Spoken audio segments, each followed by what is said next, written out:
the pleasure to present to you Dr. Martin Luther King, Jr.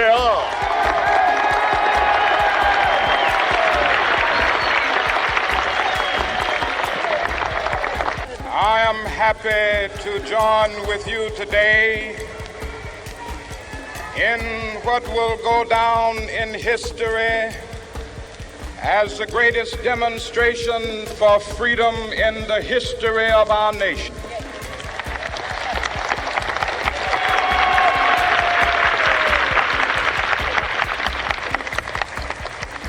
Five score years ago, a great American in whose symbolic shadow we stand today signed the Emancipation Proclamation. This momentous decree came as a great beacon light of hope to millions of Negro slaves who had been seared in the flames of withering injustice. It came as a joyous daybreak to end the long night of their captivity. But 100 years later, the Negro still is not free. 100 years later, the life of the Negro is still sadly crippled by the manacles of segregation and the chains of discrimination.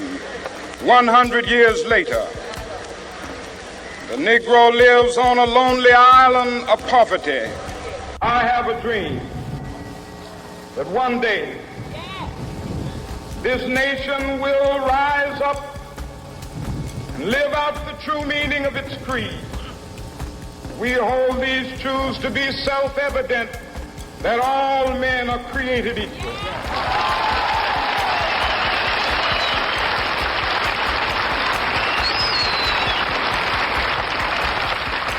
I have a dream that one day on the red hills of Georgia, the sons of former slaves and the sons of former slave owners will they be able to sit down together at the table of brotherhood. I have a dream that one day, even the state of Mississippi, a state sweltering with the heat of injustice, sweltering with the heat of oppression, will be transformed into an oasis of freedom and justice. I have a dream. My four little children will one day live in a nation where they will not be judged by the color of their skin, but by the content of their character. I have a dream today.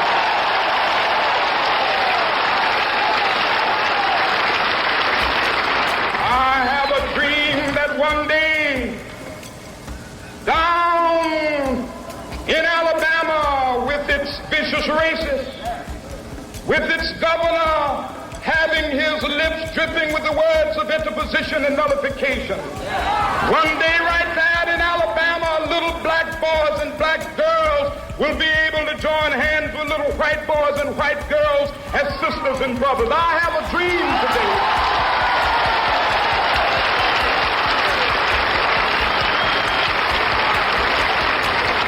I have a dream that one day every valley shall be exalted, and every hill and mountain shall be made low. The rough places will be made plain, and the crooked places will be made straight, and the glory of the Lord shall be revealed, and all flesh shall see it together. This is our hope. This is the faith that I go back to the South with. With this faith, we will be able to hew out of the mountain of despair a stone of hope. With this faith, we will be able to transform the jangling discords of our nation into a beautiful symphony of brotherhood. With this faith, we will be able to work together, to pray together, to struggle together, to go to jail together, to stand up for freedom together, knowing that we will be free one day.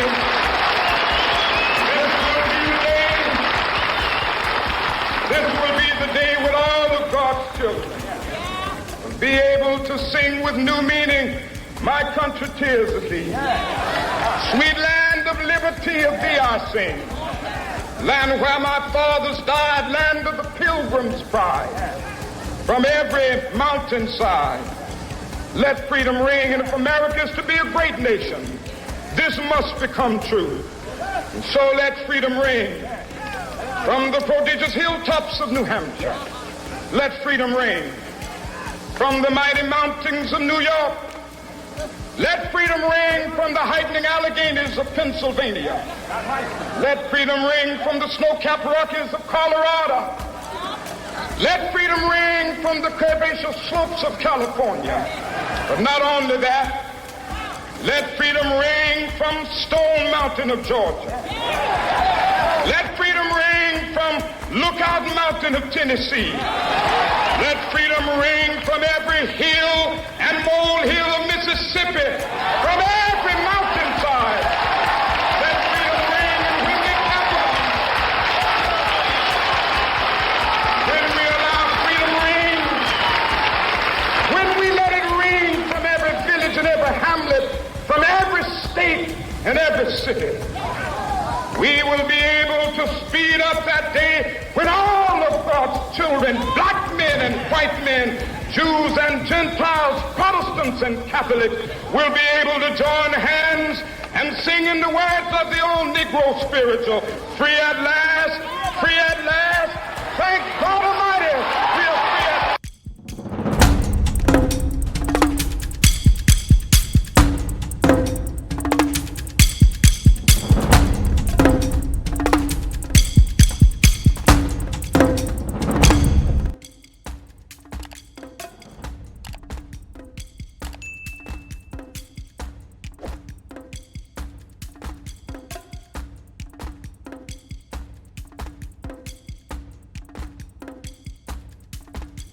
August 28th. The year was 1963. The greatest march ever on Washington, D.C. occurred on this day in 1963. It is estimated that over 250,000 Americans, of which approximately 75 to 80% were African American, joined in the famous March on Washington. People from all over the country made their way to the nation's capital to demand civil and economic rights. The march brought a broad representation of people from different cultures, economic classes, and races together to perhaps create the greatest positive social impact of that day upon the civil rights movement. It is believed that the march had a major effect upon the message of the Civil Rights Act of 1964. The initial plans for the march were begun by Philip Randolph and Bayard Rustin in 1962. In June of 1963, a group named the Council for United Civil Rights Leadership was formed to further implement the march. Philip Randolph was selected as the primary leader, with other organizations represented by the Reverend Dr. Martin Luther King Jr., who represented the Southern Christian Leadership Conference, James Farmer, representing the Congress of Racial Equality, John Lewis was a Student and Nonviolent Coordinating Committee leader, Roy Wilkins, representing the National Association for the Advancement of Colored Peoples, the NAACP, Whitney Young, the National Urban League, and Bayard Rustin as deputy organizer. So history was made on this day in Washington, District of Columbia in the United States of America, exactly 60 years ago. The year, of course, was 1963. In this same event, the man pictured here, of course, is Dr. Martin Luther King Jr. He gave his famous I Have a Dream speech to the over 250,000 civil rights supporters who were gathered from the steps of the Lincoln Memorial in Washington, District of Columbia, United States of America. The speech was one of the most famous moments of the civil rights movement and among the most iconic speeches in American history, beginning with a reference to the Emancipation Proclamation, which declared millions of slaves free in 1863. King said, 100 years later, the Negro is still not free. Toward the end of the speech, King departed from his prepared text for a partly improvised peroration. A peroration is simply the concluding part of the speech on the theme, I Have a Dream, prompted by Mahalia Jackson's cry. She said, "Tell them about the dream, Martin."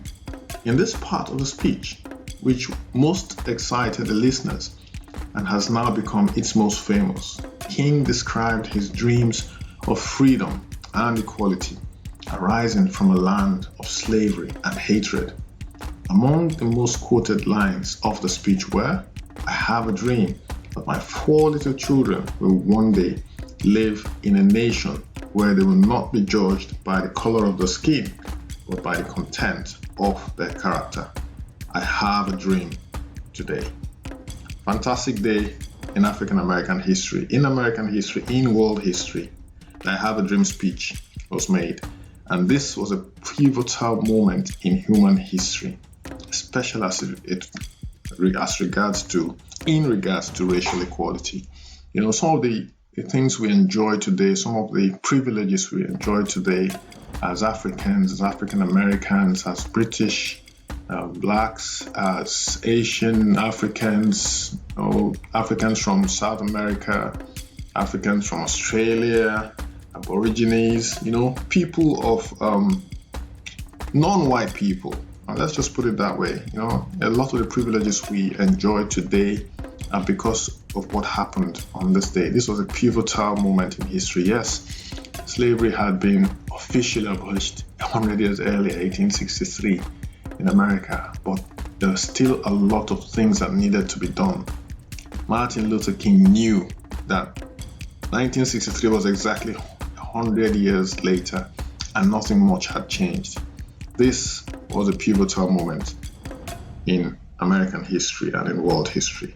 So it's a good thing to appreciate what this group of men, and the 250,000 Americans who marched on Washington on this day, what they did that has changed the course of history. And remember that not everyone in the crowd was black. There were people from different racial backgrounds who came to support the cause for racial equality, mainly for racial equality. So kudos to Dr. Martin Luther King Jr.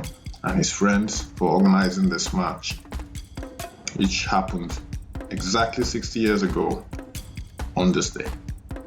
Last but not least, philanthropist Darren Walker, pictured here, is the 10th president of the 77-year-old Ford Foundation, the second largest philanthropy in the world. Walker was born on this day in 1959 at a charity hospital in Lafayette, Louisiana, to a single mother, and was raised in East Texas.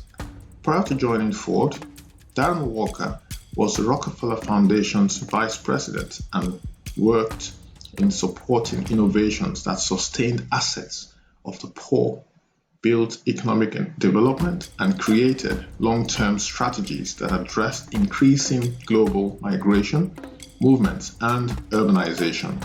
Walker oversaw the Rebuild New Orleans initiative after Hurricane Katrina and managed more than $140 million in annual grant monies delegated to areas like media and journalism, sexuality and reproductive health and rights, educational access and opportunity, religion, and art and culture.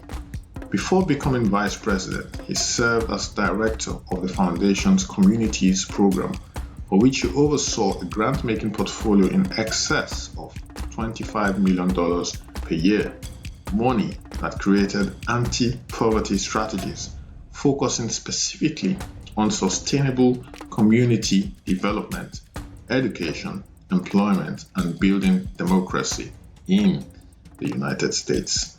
Essentially, Darren Walker was giving back to the society.